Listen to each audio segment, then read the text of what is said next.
There comes a moment in life that doesn't arrive with noise or warning. No dramatic music, no announcement. Just a quiet realization that settles deep in your chest and refuses to leave. It's the moment you understand that your peace is worth more than your pride, that your silence holds more power than any explanation you could ever give, and that your distance can heal you in ways confrontation never will. This moment doesn't make you bitter. It makes you clear. You start to see how much energy you've been wasting trying to explain yourself to people who never wanted to understand you in the first place. How often you stayed in conversations that drained you.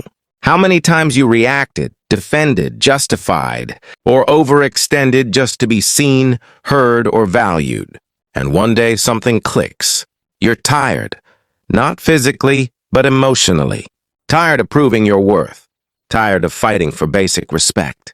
Tired of giving access to people who keep showing you they don't deserve it. That's when you stop reacting. Not out of anger. Not out of hatred. But out of self-respect. You realize that cutting people off silently doesn't mean you're cruel.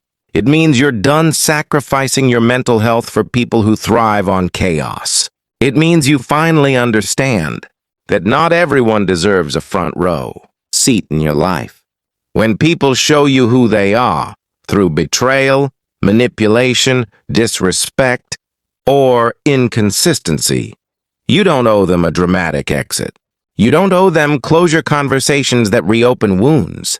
You don't owe them explanations they'll only twist to fit their narrative. True power doesn't argue. It doesn't chase. And it definitely doesn't beg. True power walks away calmly. This is where most people get it wrong. They think silence is weakness. They think distance means you lost. They think walking away means you couldn't handle the situation. But in reality, walking away takes more strength than staying and reacting ever will. It takes strength to choose peace when your ego wants revenge. It takes discipline to stay quiet when you could easily defend yourself. It takes maturity to let people misunderstand you instead of correcting every lie. And here's the truth most people won't tell you. Not every battle is meant to be fought. Some are meant to be outgrown. When you stop reacting, you take your power back. You stop giving people control over your emotions. You stop letting their behavior dictate your state of mind. Silence becomes your boundary. Distance becomes your protection. And peace becomes your priority. This is the awakening. The moment you realize that the real glow-up isn't about proving anything to anyone. It's about no longer needing to. You don't need to show them what they lost. You don't need to make them regret their choices. You don't need validation from people who couldn't value you when they had access to you. The biggest flex is choosing yourself quietly. Because when you stop reacting, you also stop feeding the chaos. You stop giving attention to manipulation. You stop participating in emotional games. And that's when everything shifts. People who relied on your reactions feel uncomfortable. People who fed off your energy feel the absence. People who expected access feel the distance. But that's not your problem anymore. You've reached a level where your inner calm matters more than being right. Where your dignity matters more than winning arguments. Where your future matters more than staying stuck in cycles that keep pulling you backwards. Silence becomes your strategy. Not because you have nothing to say, but because you finally know what's worth saying and what's not.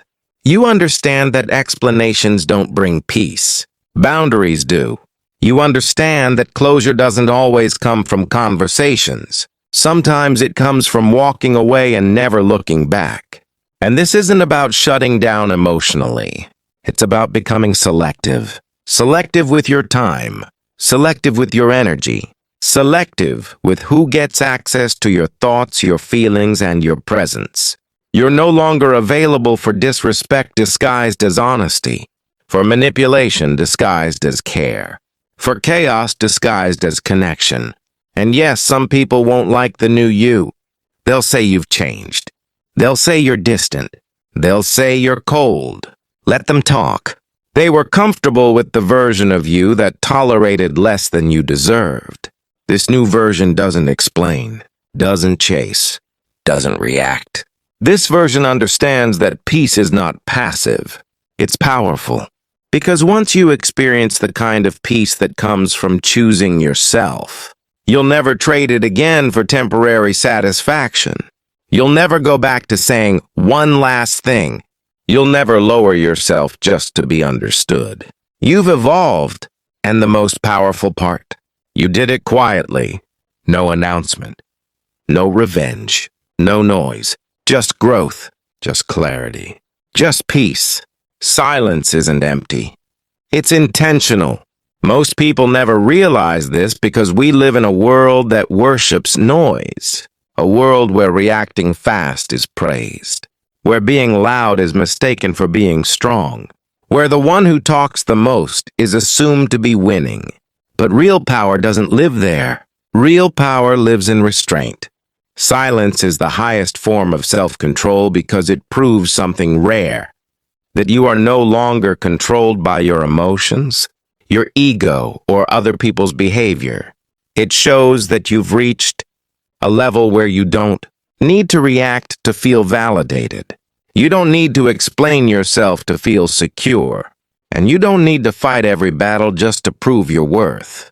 When someone disrespects you, lies to you, betrays you, or tries to provoke you, your nervous system wants to react. It wants to defend. It wants to correct the story. It wants to say, that's not who I am. And that instinct is human. But maturity is realizing that not every impulse deserves action. Because the moment you react emotionally, you give away control. You let someone else decide how you feel, how you respond, and how much energy you lose. You step into their chaos instead of staying grounded in your own peace. Silence interrupts that cycle. Silence says, you don't get access to my emotions anymore. And that kind of silence isn't weakness, it's discipline. Anyone can argue. Anyone can clap back. Anyone can raise their voice when they feel attacked. But it takes strength to pause, to breathe, to observe, to choose not to engage. Silence is self-respect in motion. It's knowing that explaining yourself to someone committed to misunderstanding you is a waste of energy. It's realizing that defending yourself to people who already decided who you are will never bring peace.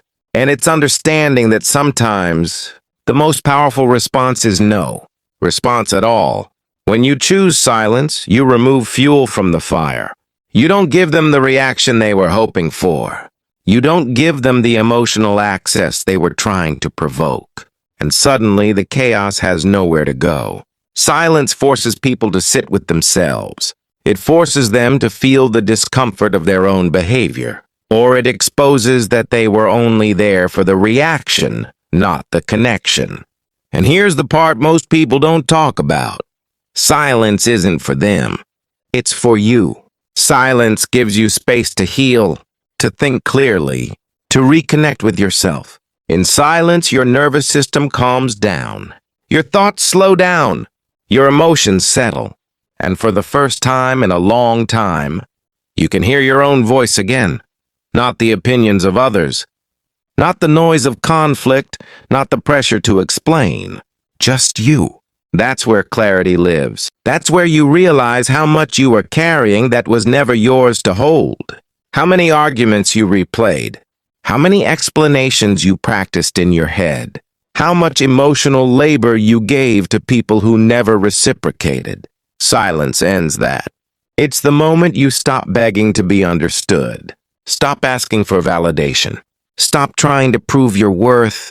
Because when you truly know who you are, words become optional. You don't need to convince anyone. You don't need approval. You don't need agreement. You choose stillness.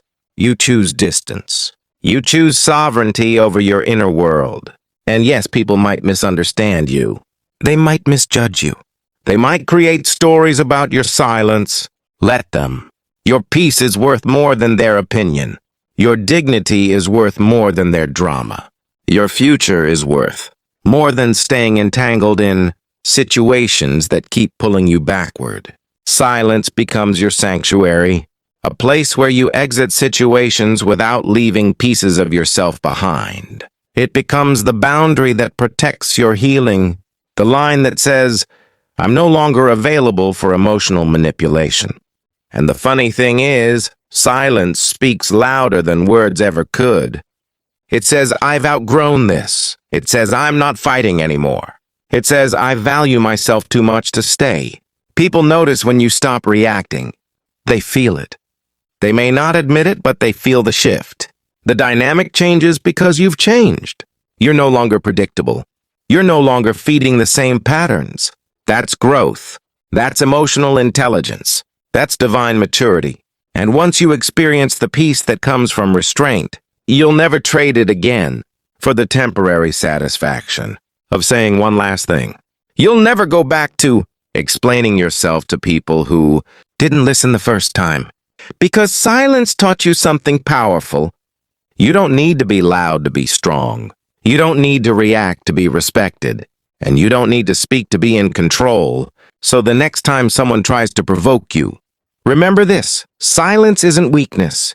It's wisdom. It's strength under control. It's proof that you've evolved. And when you choose silence, you don't lose anything. You gain freedom. There's a language more powerful than speech, more honest than explanations, and more revealing than any apology. It's energy. And whether people admit it or not, everyone feels it. You don't always need words to communicate where you stand. You don't need long messages, dramatic exits, or emotional speeches. The moment you pull back your time, your attention, and your presence, your energy does the talking for you, and it speaks loudly. That's because humans are not just logical beings. We are energetic beings. We sense shifts before we understand them. We feel distance before it's explained. We notice absence before it's announced. That's why when you stop showing up the same way, people feel it instantly. You may not say a word, but your absence echoes.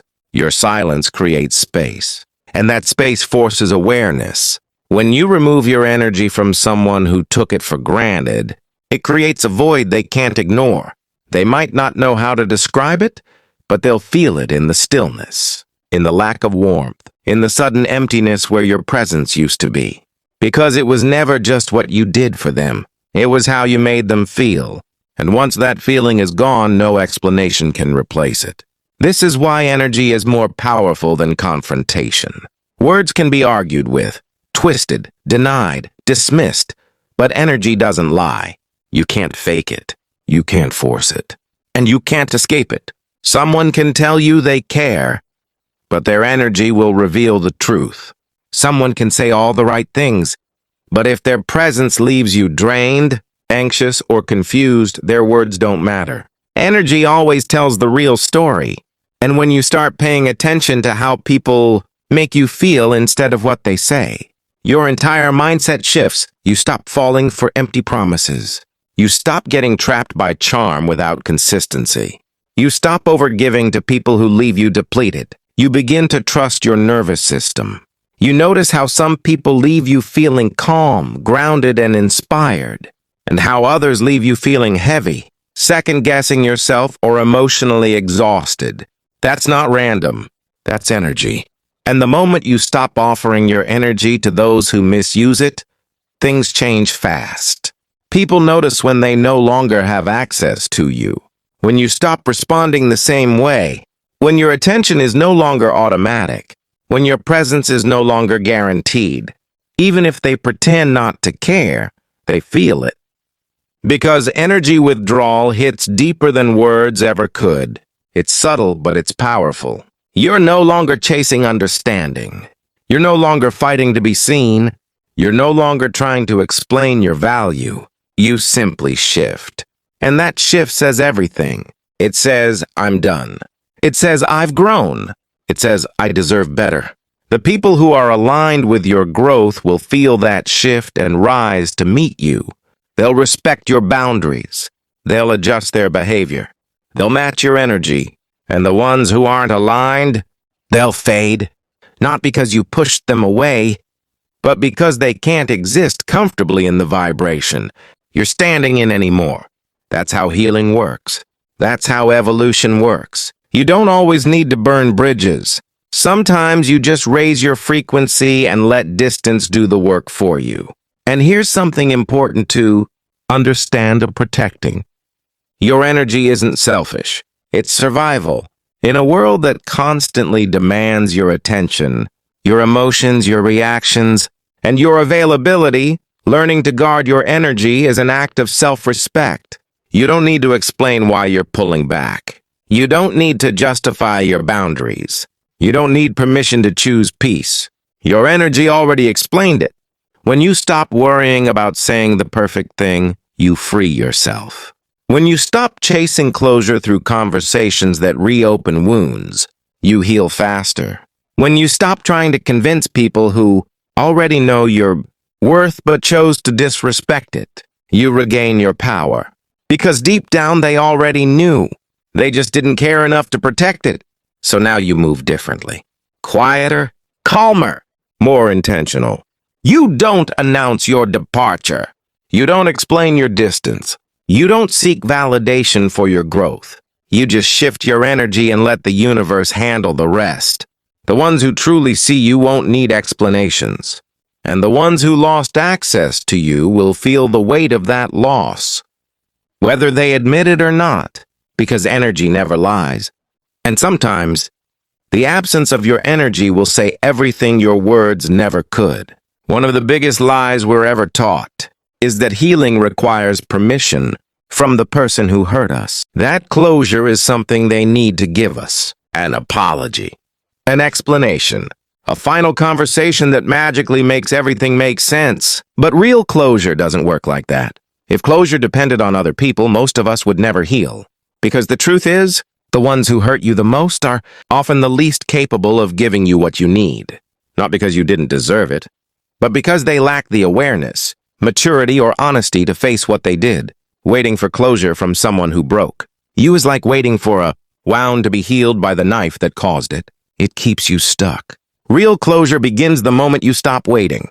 The moment you realize that peace is more important than answers, that your future matters more than revisiting the past, and that understanding why something happened won't change what it cost you.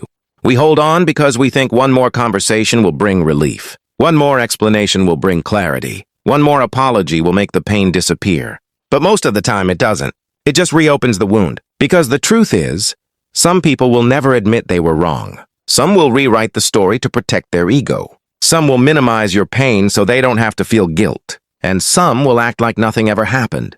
And if your healing depends on them suddenly becoming self-aware, you're giving them power over your peace. Closure is not something you receive. It's something you decide.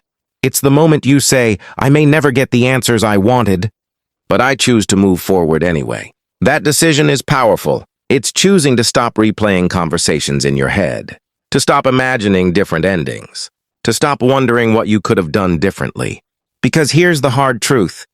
Even if you got every answer, it wouldn't undo what happened. It wouldn't erase the betrayal. It wouldn't change how it made you feel. What heals you is acceptance. Acceptance doesn't mean what happened was okay. It means you're no longer letting it control you. Closure happens when you stop needing their validation to confirm your worth. When you stop needing their apology to justify your pain. When you stop needing their understanding to move on. You realize that the lack of closure is the closure. The silence. The distance. The way they showed you exactly who they were. That's enough. You don't need to fully understand why someone hurt you to recognize that they did. You don't need their confession to know your feelings were real. And you don't need their remorse to forgive yourself for staying longer than you should have. Closure is telling yourself, I didn't deserve that, but I survived it. It's acknowledging the pain without living inside it. It's learning the lesson without repeating the pattern. And yes, healing without closure feels unfair. It feels incomplete. It feels like justice was never served. But healing isn't about fairness. It's about freedom. Sometimes the most empowering thing you can do is accept that you'll never get the ending you imagined and choose to write a better beginning for yourself instead. Because waiting keeps you tied to the past. Decision sets you free. Closure is the moment you stop giving your energy to what already took too much from you. The moment you stop looking backward and start asking, who am I becoming now? You cry the tears. You feel the grief. You allow yourself to be angry, disappointed, confused, but then you breathe. You ground yourself, and you say, I release what I cannot change. That's when the chains start to break.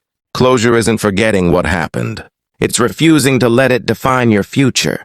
It's understanding that some people were meant to be lessons, not lifetimes. Some connections were assignments, not destinations. And some endings were protection, not punishment. You don't need everyone to understand your healing. You just need to honor it. When you create your own closure, something shifts inside you. You stop searching for explanations. You stop checking for signs. You stop reopening wounds that were finally starting to heal. You become lighter, not because the pain disappears, but because it no longer owns you. And one day you'll look back and realize that the moment you stopped waiting for, closure was the moment you truly began to heal. Not because they changed, not because they apologized, not because they finally understood, but because you chose yourself. And that choice, quiet, unseen, and deeply personal, is one of the most powerful decisions you will ever make. One of the most painful myths we grow up believing is that healing comes from other people. That closure is something someone else owes us, an apology, an explanation, a final conversation that makes everything make sense and allows us to move on. But life doesn't work that way. If closure depended on other people, most hearts would stay broken forever. Because the people who hurt you the most are often the least capable of giving you the truth, accountability, or remorse you deserve.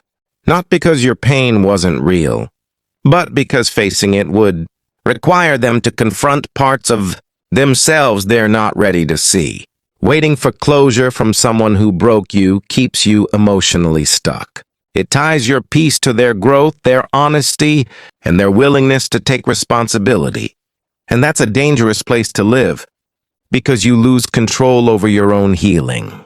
The truth is simple but hard to accept. Real closure doesn't come from them. It comes from you. Closure begins the moment you stop waiting for answers that may never arrive. The moment you understand that peace is more valuable than explanations. And that clarity doesn't always come from conversations. Sometimes clarity comes from silence, from patterns, from behavior that spoke louder than words ever could. We often believe that one last conversation will heal us. That if we just hear them say, I'm sorry, or explain why they did what they did, the pain will disappear. But most of the time, that conversation only reopens wounds. It brings more confusion, more disappointment, more questions. Because people who hurt you don't suddenly become self-aware. Just because you're in pain, some will deny, some will minimize, some will shift the blame, some will rewrite the story to protect their ego. And if your healing depends on them suddenly becoming honest, you're giving them power they no longer deserve. Closure is not something you receive. It's something you decide. It's the moment you say, I may never fully understand why this happened, but I refuse to let it control my life anymore. That decision changes everything. It's choosing to stop replaying conversations in your head, to stop imagining different endings, to stop hoping they'll finally understand what they did to you. Because even if you got every answer, it wouldn't undo the pain. It wouldn't erase the betrayal. It wouldn't give you back the version of yourself you were before it happened. Healing doesn't come from understanding their actions. It comes from accepting your reality. Closure is accepting that someone you cared about couldn't meet you where you were, that they didn't love you in the way you needed, that they chose themselves, their comfort, or their ego over your feelings. And acceptance doesn't mean approval. It means you stop fighting the truth. Closure happens when you stop needing their validation to confirm your worth, when you stop needing their apology to justify your pain, when you stop needing their acknowledgement to move forward.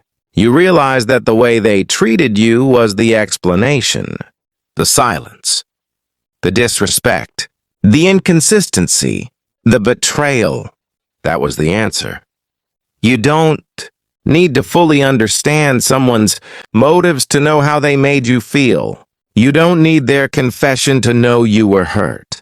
And you don't need their remorse to forgive yourself for staying longer than you should have. Closure is telling yourself, I didn't deserve that, but I survived it. It's allowing yourself to grieve without staying stuck in the grief. It's learning the lesson without repeating the pattern. And yes, healing without closure feels unfair. It feels incomplete. It feels like justice was never served.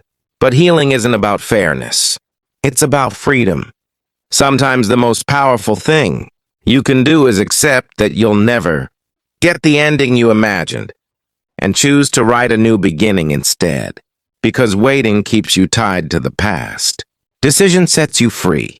Closure is the moment you stop giving your energy to someone who already took too much from you. It's when you stop looking backward and start asking yourself, who am I becoming now? You cry the tears. You feel the anger. You sit with the disappointment. But then you breathe. You ground yourself. And you choose to let go. Not because it didn't matter, but because you matter more. Closure isn't forgetting what happened. It's refusing to let it define your future. It's understanding that some people were meant to be lessons, not lifetimes. Some connections were assignments, not destinations. And some endings were protection, not punishment. When you create your own closure, something shifts inside you. You stop checking for signs. You stop waiting for messages. You stop reopening wounds that were finally starting to heal. You become lighter, not because the pain disappears overnight, but because it no longer owns you. And one day you'll look back and realize the moment you stopped waiting for closure was the moment you truly began to heal. Not because they changed, not because they apologized, not because they finally understood, but because you chose yourself. And that quiet, unseen choice had made in solitude, without applause, becomes one of the most powerful acts of self-respect and healing you will ever experience. Your peace is sacred, not optional, not negotiable. It is the foundation of your clarity, the anchor of your soul, and the measure of how deeply you have learned to love and respect yourself in a world that constantly tries to pull you into chaos, comparison, and conflict. Most people don't understand this. They act as if peace is something to be found casually or as a bonus, instead of something to be fiercely protected. They think tolerance means surrender. They think accommodating everyone's drama is proof of strength. But nothing could be further from the truth. Protecting your peace is not weakness. It's not avoidance. It's a declaration, a statement to yourself and the universe that you will no longer give pieces of your soul to things, people, or situations that drain you. Your peace is not a public park. It is a sacred temple, and only those who enter with respect, honesty, and pure intentions deserve a seat within it. Every time you allow disrespect to pass unchecked, every time you entertain negativity, gossip, or toxic behavior, every time you overextend yourself to please others at the cost of your sanity, you are trading pieces of your peace for temporary comfort, fleeting approval, or false connection. That is far too high a price to pay. Protecting your peace means being intentional about your boundaries. Radical, unapologetic, non-negotiable boundaries. Who gets to sit at your table? Who gets access to your thoughts, your emotions, your time? Who gets to affect your mood? Protecting your peace is saying no without guilt, walking away from situations without shame, and letting go of relationships that no longer align with your growth. This also means protecting your time, because time is energy. Every minute you spend reacting, arguing, explaining, or validating someone else's ego is a minute you cannot invest in yourself. Every hour given to chaos is an hour stolen from your growth. When you guard your time, you guard your energy. And when you guard your energy, you guard your soul. And yes, protecting your peace often means being misunderstood. People will label you as distant, cold, or uncaring. They will misunderstand your boundaries as rejection. But that is not your problem. You were never meant to please everyone. You were meant to honor yourself. And rising above the noise, the drama, and the expectations of others is an essential part of growth. Protecting your peace also means discerning what deserves your attention. Not every argument deserves a response. Not every insult deserves confrontation. Not every challenge deserves energy from you. The more selective you are, the stronger you become. Because peace isn't just about avoiding chaos. It's about actively creating an environment in which you can thrive, mentally, emotionally, and spiritually. In protecting your peace, you also protect your purpose. You allow yourself to focus on what truly matters instead of reacting to distractions that pull you off course. You choose relationships that uplift, inspire, and match your vibration. And you distance yourself from the energy vampires who drain and deplete. You learn that protecting your peace is not selfish. It's necessary survival. Without it, you cannot grow, create, or live aligned with your highest self. This is where discipline meets self-love. Daily routines, consistent habits, and intentional actions become your armor.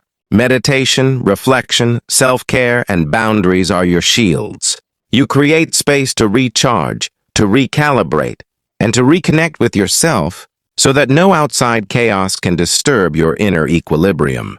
And when you operate from this grounded state, your actions, your words, and your energy all reflect sovereignty and maturity. Protecting your peace doesn't require perfection. It requires courage. Courage to say no. Courage to walk away. Courage to detach from situations that no longer serve you. Courage to recognize the signs of toxic energy before it takes root in your life. Courage to choose yourself, even when it is uncomfortable, even when it angers others, even when the world calls you selfish. Because choosing peace over chaos is never easy, but it is always necessary. And yes, protecting your peace is also about forgiveness, and not for them, but for yourself. Let go of resentment, anger, and grudges. Carrying bitterness only disrupts your own calm. Forgiveness doesn't mean you forget or condone. It means you free yourself from the chains of someone else's actions. It is another layer of protecting your inner sanctuary. Your peace is your power. It determines your clarity of thought, your emotional resilience, and your spiritual alignment. Without it, even the strongest mind or the kindest heart can become exhausted and vulnerable. With it, you become untouchable, not because life stops testing you, but because you have learned not to hand your power to things, people, or circumstances that no longer deserve it. And this is a daily practice. Protecting your peace isn't a one-time decision. It's a continual commitment. Every conversation you engage in, every person you allow into your life, every thought you dwell on is a choice. It's a decision between chaos and calm, distraction and focus, depletion and energy. And the more consistent you are in these choices, the stronger your sanctuary becomes. Imagine your life as a garden. Your peace is the soil, rich and fertile. Your attention, time, and energy are the seeds. Every toxic interaction is like weeds trying to choke your growth. Protecting your peace is pulling out those weeds before they take over. Nurturing yourself is watering the seeds that matter. Cultivating relationships and actions that allow your life to bloom. You'll find that once you commit to protecting your peace, life responds differently. People who were draining fade. Situations that once seemed urgent lose their grip. Opportunities aligned with your purpose come easier. And most importantly, your sense of self-worth and emotional stability deepens. Sometimes protecting your peace requires distance. Physical distance, emotional distance, digital distance. Space allows clarity. Space allows perspective. Space allows energy to realign. In this distance, you start noticing patterns you missed when you were immersed. You begin to feel what truly matters versus what merely demands attention. And here's the paradox. As you protect your peace, you don't become isolated. You become magnetic. People and situations that resonate with your vibration are drawn to you. Your clarity attracts alignment. Your calm invites opportunity. And your strength sets the tone for how others must treat you if they want to remain in your life. Ultimately, protecting your peace is the foundation for everything else. Your mental health, your emotional resilience, your relationships, your career, your spiritual growth.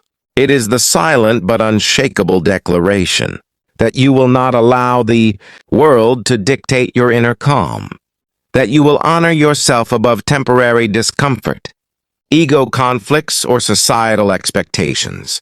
So take this moment to decide you will protect your peace daily, fiercely, relentlessly, unapologetically. You will not give it away to anyone or anything unworthy. You will create boundaries. You will walk away when needed. You will cultivate calm in your mind, heart, and soul. You will prioritize yourself, not selfishly but wisely, because your peace is sacred, and nothing in this world is more valuable. One of the most powerful truths you'll ever learn is this: your response is your power. Not what others say, not what others do, but how you choose to respond. In a world where people are ruled by impulse, ego, and emotional reactivity, the ability to pause, observe, and consciously respond is nothing short of a superpower.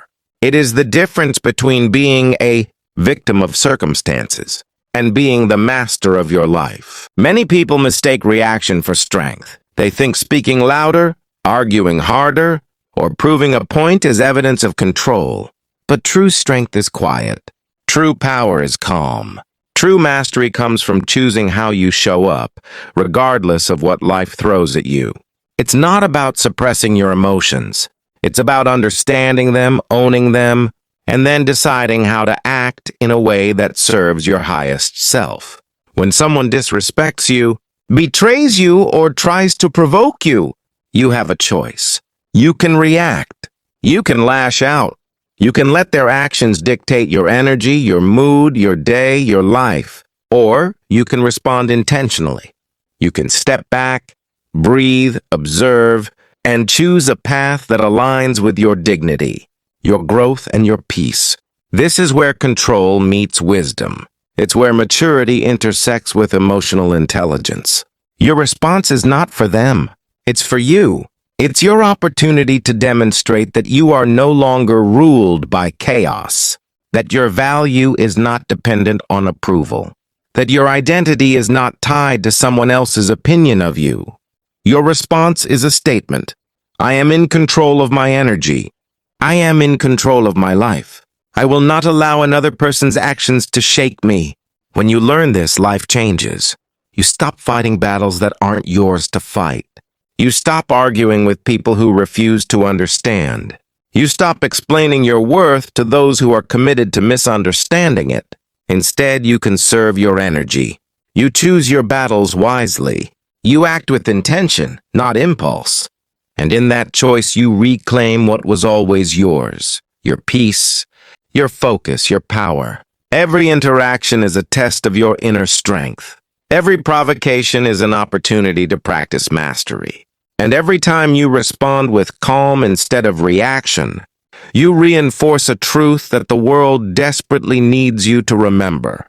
Nothing outside of you has power over you unless you give it permission. Your emotional sovereignty cannot be stolen. It can only be respected or ignored, and that choice always belongs to you. The beauty of this power is subtle but undeniable. People notice it. The ones who once pulled you into chaos can't anymore. Your calm, composed presence interrupts their patterns. It removes the fuel from the fire. You no longer feed the drama. You dissolve it by refusing to participate. And in that space, you become untouchable. Not because life stops testing you, but because your response has changed.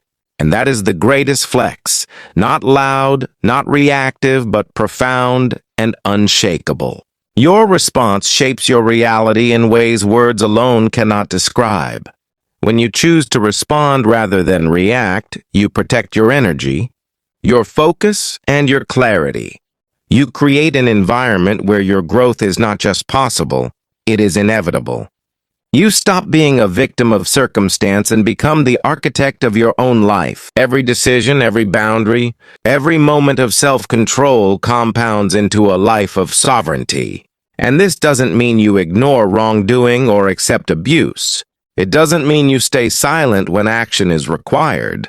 But it does mean you act from a place of power, not pain. You speak when it matters, not to prove a point. You confront when it aligns with your principles, not because you are triggered. You defend your energy without losing your peace. You assert boundaries without guilt. That is mastery. That is freedom. Consider this. Anyone can react. Anyone can shout, fight, argue, or lash out. That takes no discipline. But responding with intention, that requires strength. That requires awareness. That requires courage. And the more you practice it, the more it becomes a reflex, an instinct, a way of life. You don't just survive life's storms. You navigate them with grace and control. You don't just walk through fires. You emerge stronger, wiser, and unshakable. Your response is also a reflection of your evolution. It is proof that you have moved beyond the need for approval, beyond the need for revenge, beyond the need to explain, justify, or defend yourself. It says, I have grown. I know my worth. I value my peace above temporary satisfaction, and that energy radiates outward. It protects you from manipulative forces, toxic relationships, and unnecessary drama. It ensures that you are the one directing the flow of your life, not the chaos around you. Think about every time you've allowed someone else's words or actions to dictate your mood. Every moment you've reacted in anger, fear, or pain. How much energy was wasted? How much clarity was lost? How much potential was ignored because your focus was on them instead of yourself? Now imagine reclaiming all of that energy, redirecting it toward growth, purpose, and fulfillment. That is the power of conscious response. That is the liberation of mastering your reactions. And remember, this is a daily practice. Life will always test you. People will always push boundaries, provoke reactions, and demand responses. But each time you pause, each time you breathe, each time you choose intention over impulse, you strengthen your inner fortress.